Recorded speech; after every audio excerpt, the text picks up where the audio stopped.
700 ሚስቶች እና 300 ቁባቶች ያሉት በዓለም ላይ ካሉ ነገሥታት ሁሉ እጅግ ባለጸጋና ጥበበኛ የሆነው ንጉሥ ሰሎሞን አንዲት ፊቷ በፀሐይ የጠቆረ ገጠሬ ሴት ፊት ተንበረከከ። በኢየሩሳሌም ካሉ ቆነጃጅቶች በላይ ንጉሥን እብድ እስኪሆን ድረስ ያስናፈቀችው የዚች ሴት ምስጢር ምንድን ነው? በሰሎሞን ግጥሞች ውስጥ ያለ ነውር ውብ ነሽ የተባለላት ሱላማጢስ በትክክል ማን ነበረች? ዛሬ የሱላማጢስን የማይታመን ታሪክ እንፈተዋለን። በጥንታዊው መጽሐፍ ቅዱስ ምስጢራት መካከል በታላቁ ንጉሥ ሰሎሞን ቅኔ ውስጥ አንድ እጅግ አስገራሚ ሴት ትገኛለች። እሷ እንደ ሌሎቹ ልዕልቶች አልጋ ላይ አልተቀመጠችም። ፊቷ በፀሐይ የጠቆረ፣ እጆቿም የወይን ቦታን በማረም የገረጡ ናቸው። ነገር ግን ጥበቡ ከዓለም ዳርቻ እስከ ዳርቻ የናኘው ንጉሥ ሰሎሞን ከ700 ሚስቶቹና ከ300 በላይ ቁባቶች ለምን ለሷ ብቻ ተንበረከከ?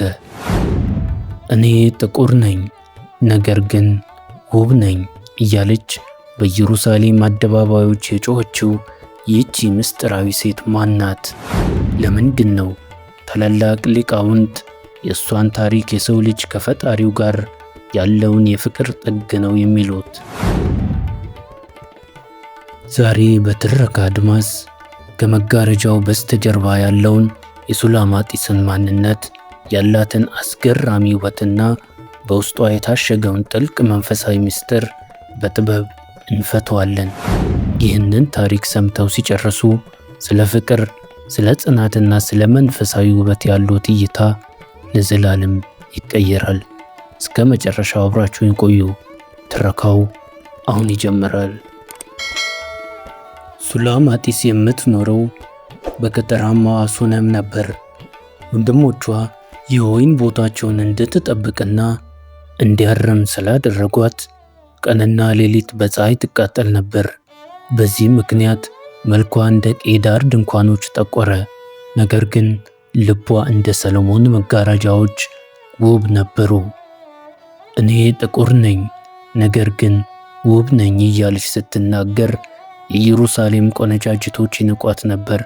እነርሱ የሚያዩት የጠቆረ ቆዳዋን ብቻ ነበር። ንጉሥ ሰሎሞን ግን ያየው የማይጠፋውን ውስጣዊ ብርሃኗን ነው። ሱላማጢስ የራሷ የወይን ቦታ መጠበቅ ሲገባት የሌሎችን ስትጠብቅ መቆየቷ ለነፍሳችን ትልቅ ትምህርት ይሰጣል። እውነተኛው ውብ የሚገኘው በልብ ውስጥ መሆኑን ይቺ ሴት ለዓለም አሳውቃለች። በመጽሐፍ ቅዱስ በመኃልየ መኃልይ ዘሰሎሞን ላይ እንደተጻፈው ሱላማጢስ በሌሊት በተኛችበት አልጋዋ ላይ ሆና ነፍሷ የምትወደውን ፈለገችው። ፈለግኩት ግን አላገኘሁትም ትላለች። ተነስታም በከተማዋ አደባባዮችና በጎዳናዎች ላይ የዞረች ነፍሴ የምትወደውን አያችሁትን እያለች ጠባቂዎችን ትጠይቅ ነበር። ይህ ፍለጋ ተራ ፍለጋ አልነበረም። ነፍስ ፈጣሪዋን የምትፈልግበት፣ የጠፋው በገረኛውን የሚናፍቅበት መንፈሳዊ ምስጢር ነው። ሱላማጢስ ንጉሡን እስክታገኘው ድረስ አልደከመችም፣ አልሰለቸችምም። ጠባቂዎች ቢያገኟትና ቢመቷትም እሷ ግን ለውዴ የምነግረው አለኝ እያለች በጽናት ፈለገችው። በመጨረሻም አገኘችው፣ አጥብቃም ያዘችው። እኔ የውዴ ነኝ ውዴም የእኔ ነው የሚለው ታላቅ ቃል ኪዳን የተወለደው በዚያን ጊዜ ነበር። አሁን ደግሞ የሰሎሞን ቅኔ እና የሱላማጢስ ውበት እንዴት እንደነበረ እንመልከት። ንጉሥ ሰሎሞን ስለ ሱላማጢስ ውበት ሲገልጽ ቃላት ያጥሩታል። ወዳጄ ሆይ አንቺ ውብ ነሽ፣ እነሆ ውብ ነሽ፣ ዓይኖችሽ እንደ ርግቦች ናቸው ይላታል። ጥርሶቿን ገና ታጥቦ ከወጡ በጎች፣ ከንፈሮቿ በቀይ ሐር፣ ጉንጮቿ ደግሞ በሮማን ፍሬ ይመስላቸዋል። ሱላማጢስ ግን ለንጉሡ የሰጠችው መልስ ፍቅር እንደ ሞት የጸናች ናት የሚል ነበር። ቅናት እንደ ሲኦል የጨከነች ናት፣ ፍሟ እንደ እሳት ፍም ነው ይላል። ብዙ ውሃ ፍቅርን ሊያጠፏት አይችልም፣ ፈሳሾችም አያሰጥሟትም። ይህ ትረካ በምድራዊ ፍቅር ውስጥ ያለውን መለኮታዊ ኃይል ያሳያል። ሱላማጢስ የንጽሕና የታማኝነትና የመጽናት ተምሳሌት ሆና ለዘላለም ትኖራለች። የሱላማጢስ ምስጢራዊ ትርጓሜ በቤተ ክርስቲያን ሊቃውንት እንዴት ይተረጎማል? ውድ የዚህ ትረካ ተከታታዮች፣ እስካሁን ያየነው ስለ አንዲት ጠይም ቆንጆና ስለ ንጉሥ ሰሎሞን ፍቅር ብቻ አይደለም። በመጽሐፈ መኃልየ ውስጥ ሱላማጢስ ተብላ የተጠራችው ይህቺ ምስጢራዊት ሴት በስተጀርባዋ እጅግ ግዙፍ የሆኑ 3 መንፈሳዊ ምስጢራትን ይዛለች። ሊቃውንት ይህ ታሪክ የምስጢራት ሁሉ ምስጢር የሚሉ ለምንድን ነው? አሁን ወደ ጥልቁ ትርጓሜ እንግባ። የመጀመሪያው ትርጓሜ ሱላማጢስን የቤተ ክርስቲያን ምሳሌ አድርጎ ያሳየናል። ቤተ ክርስቲያን በዚህ ዓለም ስትኖር እንደ ሱላማጢስ በፈተና በስደትና በኃጢአት የጠቆረች ትመስላለች። እኔ ጥቁር ነኝ ማለቷም የሰው ልጅ በውድቀት ምክንያት ያጣውን ክብር ይገልጻል። ነገር ግን ንጉሥ ሰሎሞን የክርስቶስ ምሳሌ ውበቷን ያየው በውጫዊ ቀለሟ ሳይሆን በውስጣዊ እምነቷ ነው። ክርስቶስ ቤተ ክርስቲያንን የወደዳት በደሙ ያጸናት ሱላማጢስ በሰሎሞን ፍቅር እንደተከበረች ሁሉ ያለ ነውር ውብ ነሽ የሚለው ቃል ቤተ ክርስቲያን በፈጣሪዋ ፊት ያላትን የከበረ ቦታ ያሳያል። ሁለተኛውና በኢትዮጵያ ድርሳናት ዘንድ እጅግ የሚታወቀው ትርጓሜ ሱላማጢስን የድንግል ማርያም ምሳሌ ያደርጋታል።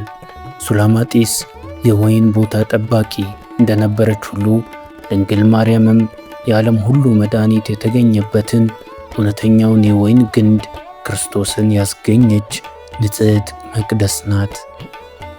ሰሎሞን ሁለንተናሽ ውብ ነው ብሎ የገጠመላት ግጥም ስለ ድንግል ማርያም ፍጹም ንጽሕና፣ ፍጹም ቅድስና ምስክር ነው። እርሷ ከፈጣሪ ጋር ያላት ግንኙነት በሱላማጢስና በሰሎሞን ፍቅር ተመስሏል።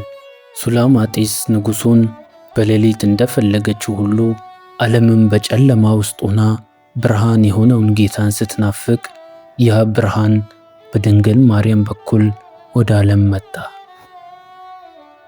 በመጨረሻም ሱላማጢስ የኔና የእናንተ ነፍስ ምሳሌ ናት። ነፍሳችን በዚህ ዓለም ግርግርና ጭንቀት ውስጥ ሆና ፈጣሪዋን ትናፍቃለች።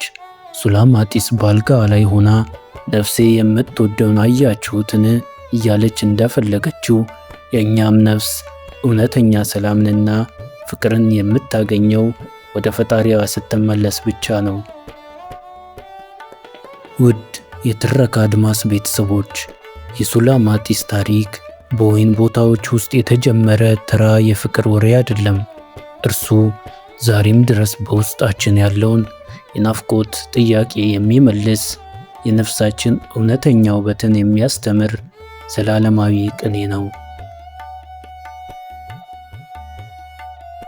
ሱላማጢስ በጥቁረቷ ውስጥ ድንቅ ውበትን እንዳገኘች ሁሉ እኛም በሕይወታችን ፈተናና ጨለማ ውስጥ ሆነን ወደ እውነተኛ የሰላም ንጉሥ ብንመለከት የሚጠብቀን ክብርና ፍቅር ከምድራዊ ሁሉ የላቀ ነው።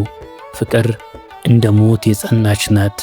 ይህቺ ፍቅር ደግሞ በእናንተም ሕይወት ውስጥ እንድታበራ እንመኛለን። የዛሬው ትረካችን ለእናንተ ምን ትርጉም ሰጣችሁ? ሱላማጢስ ለእናንተ የማን ምሳሌ ናት? አስተያየታችሁን በኮሜንት መስጫ ላይ አጋሩን። ይህን ቪዲዮ ከወደዳችሁት ላይክ በማድረግ ለወዳጆቻችሁ አጋሩ። አሁኑኑ ሰብስክራይብ በማድረግ የደወል ምልክቱን በመጫን የቤተሰባችን አባል ይሁኑ። ሌላ በሚያስደንቅ የታሪክ አድማስ እስከምንገናኝ ድረስ ፍቅርና ሰላም ለእናንተ ይሁን። ቸር ያቆየን።